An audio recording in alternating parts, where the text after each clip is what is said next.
సందర్భంగా మీ ద్వారా వారికి తెలియపరుస్తున్నాను. ఏమని? తాకట్టులో సచివాలయం జగన్ సర్కారు మరో రుణం. ఏం పోయేగానే వచ్చినాయా మీకు? అర్థం పర్థం ఉందా? పచ్చి అబద్ధాలు. ఆంధ్రజ్యోతి, ఈనాడు పచ్చి అబద్ధాలు, పచ్చి అబద్ధాలు రాసి ప్రజల్ని నమ్మించాలనేటువంటి ప్రయత్నం చేస్తున్నారు. ఒక ప్రచారం, గోబెల్ ప్రచారం అంటారే. ఆంధ్రజ్యోతిలో రాయటం, ఈనాడు క్యారీ చేయటం, టీవీ5 చెప్పడం, ఈనాడు చెప్పడం, చంద్రబాబు నాయుడు మాట్లాడటం. ఇదే అక్రమం. సెక్రటేరియట్ని తాకట్టు పెడతారా? ఏం పోయగలుగుతుంది? పచ్చి అబద్ధాలు రాస్తారు. సెక్రటేరియట్ని తాకట్టు పెట్టిన మాట అవాస్తవం.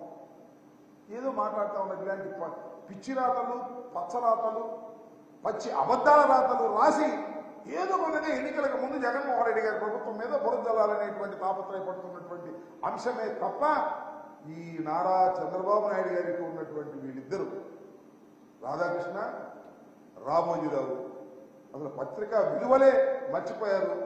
ఏదో దప్పటి కేసు రాసేయటం, ప్రజలు నమ్మించాలనే ప్రయత్నం చేయడం. కానీ మీ 2 పత్రికలు, మీకున్న 3 టీవీలు, ఈనాడు, ఆంధ్రజ్యోతి, టీవీ5 ఇవన్నీ కూడా జగన్మోహన్ రెడ్డి గారి మీద అబద్ధాలు రాయటం, చంద్రబాబు నాయుడు గారు గొప్పోడు, వీరుడు, సూర్యుడు అని రాసి పైకి లేపటం, తద్వారా ప్రజల్ని మోసం చేయాలని మీరు అనుకుంటున్నారు. ఈ బండారం బయటపడిపోయింది, ప్రజలకు అర్థమైపోయింది. కాబట్టి జగన్మోహన్ రెడ్డి గారికి వ్యతిరేకంగాను, చంద్రబాబు నాయుడు గారికి అనుకూలంగాను ఈ పత్రికలు ఏమి రాసినా ప్రజలు నమ్మడానికి సిద్ధంగా లేదు. కాకపోతే వాస్తవం లేదు. రోడ్డు ప్రమాదం జరిగింది, 3 చనిపోయారు, అక్కడ రైలు టయానికి రాలేదు, ఇలాంటి వార్తలు అయితే నమ్ముతారు తప్ప రాజకీయ వార్తలు, వాళ్ళు రాసే రాజకీయ వార్తలు నమ్మేటటువంటి రోజులు పోగొట్టుకున్నారు. పచ్చి అవాస్తవాలను ఈ విధంగా రాసి మీరు సొమ్ము చేసుకోవాలని ప్రయత్నం చేయడం చాలా దురదృష్టకరమని ఈ సందర్భంగా నేను చెప్పదలుచుకున్నాను.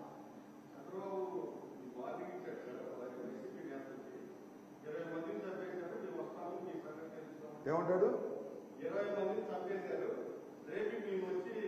చంద్రబాబు మాకు వార్నింగ్ను ఇవ్వటం, మా సంగతి తెలుస్తానంటాం, పల్నాడులో మీరు ఎలా జీవిస్తారో, పల్నాడులో మీరు ఎలా ఉంటారో, ఇలాంటి ఊసుబోని సొల్లు కబుర్లు చెప్పి బతకాలని చంద్రబాబు నాయుడు గారు అనుకుంటున్నారు. నేను మనవి చేస్తున్నా, చంద్రబాబు నాయుడు గారి కాలంలో కన్నా సరే అక్కడక్కడ చెదురుమదురు సంఘటనలు జరుగుతాయి. వ్యక్తిగతంగా కొన్ని కారణాల మడ్డలు జరిగినటువంటి సంఘటనలు కూడా ఉన్నాయి. కానీ రాజకీయ కక్షలు ఎక్కడ జరగలేదు. చెదురుమదురుగా ఎక్కడ జరిగినా వాటిని సెపరేట్ చేసేటటువంటి పద్ధతుల్లో ఉన్నాం. శాంతి భద్రతలు పలనాడులో చంద్రబాబు నాయుడు గారి కాలం కన్నా చాలా బేషుగా ఉన్నాయి.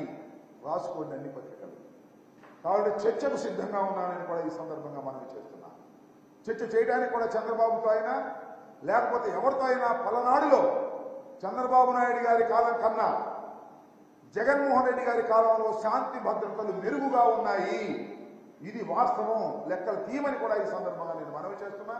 ఎక్కడ శాంతి భద్రతలకు భంగం కలగకోకుండా పరిపాలన చేయాలనేటువంటి దృఢ విశ్వాసంతో, దృఢ నమ్మకంతో దృఢమైనటువంటి పరిపాలన చేస్తున్నటువంటి వ్యక్తి జగన్మోహన్ రెడ్డి గారు. అందువల్లనే 7కు 7 గెలిపించారు. మళ్ళా మనవి చేస్తున్నా, 7కు 7 గెలుస్తాం. విశ్వాసఘాతకుల్ని ఓడిస్తాం. పలనాడులో తిరుగులేని వైఎస్ఆర్ కాంగ్రెస్ పార్టీ చరిత్రను సృష్టించే విధంగా మళ్ళా మెజార్టీని కూడా పెంచి చూపించే విధంగా ప్రజలు సిద్ధంగా ఉన్నారని కూడా ఈ సందర్భంగా నేను మనవి చేస్తున్నాను. చంద్రబాబు నాయుడు గారు ఉండే డప్పాలు కొట్టడం లేదు, సొల్లు కబుర్లు చెప్పడం తప్ప మరొకటి లేదు. నేను అడుగుతా ఉన్నా, అసలు పవన్ కళ్యాణ్ సంగతి దేవుడు, ఆ లోకేష్ ఏమైపోయాడు? ఆయన కనపడుతున్నాడు మీకు? లోకేష్ కనపట్లా. లోకేష్ ఉంటే శ్రీమద్ రామాయణం పోయిందో అనుకున్నారేమో. మరి లోకేష్ బయటికి రానియట్లేదు. అప్పుడు ఎందుకనో లోపల పెట్టారు.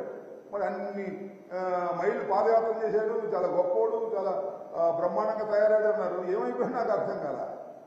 సో ఇవన్నీ manipulation politics, not a straight politics. Jaganmohan Reddy గారికి స్ట్రైట్ పాలిటిక్స్, నాట్ మ్యానిపులేషన్. ఏది మనసులో ఉంటే అది చెప్తాడు, చెప్పింది చేస్తాడు, చేసి నిరూపించుకున్నాడు. మేనిఫెస్టోని 99% పూర్తి చేసి ప్రజలను ఓటడుగుతున్నటువంటి ముఖ్యమంత్రి ఈ రాష్ట్రంలో, ఈ దేశంలో ఒక్క జగన్మోహన్ రెడ్డి. గుర్తుపెట్టుకోమని మనం చేస్తున్నా. మేనిఫెస్టోని దగ్గర పట్టుకొని తిరిగేటటువంటి తత్వం కలిగినటువంటి వ్యక్తి జగన్మోహన్ రెడ్డి గారు. కానీ చంద్రబాబు నాయుడు గారు మేనిఫెస్టోని బుట్టదాఖలు చేశాడు, కనపడకుండా చేశాడు. ఎవరిని అడుగుతాడని భయం వేసి అలాంటి దుర్మార్గమైన రాజకీయాలు చేసినటువంటి వ్యక్తి. ఆ దుర్మార్గ రాజకీయాలకు కాలం చెల్లింది. చంద్రబాబు కాలం చెల్లింది. పవన్ కళ్యాణ్ కాలం చెల్లింది. మొత్తం టోటల్ గా అపోజిషన్స్ ఎవరైతే ఉన్నారో తెలుగుదేశం జనసేన రెండు కలిసినా కూడా వారి కాలం చెల్లినటువంటి పార్టీలుగానే ప్రజలు భావిస్తున్నారు. జగన్మోహన్ రెడ్డి గారే మళ్ళా అత్యద్భుతమైన 175 సీట్లు గెలుచుకొని ఈ రాష్ట్రానికి ముఖ్యమంత్రి కాబోతున్నాడనే విషయం అందరికీ అర్థమవుతూనే ఉంది.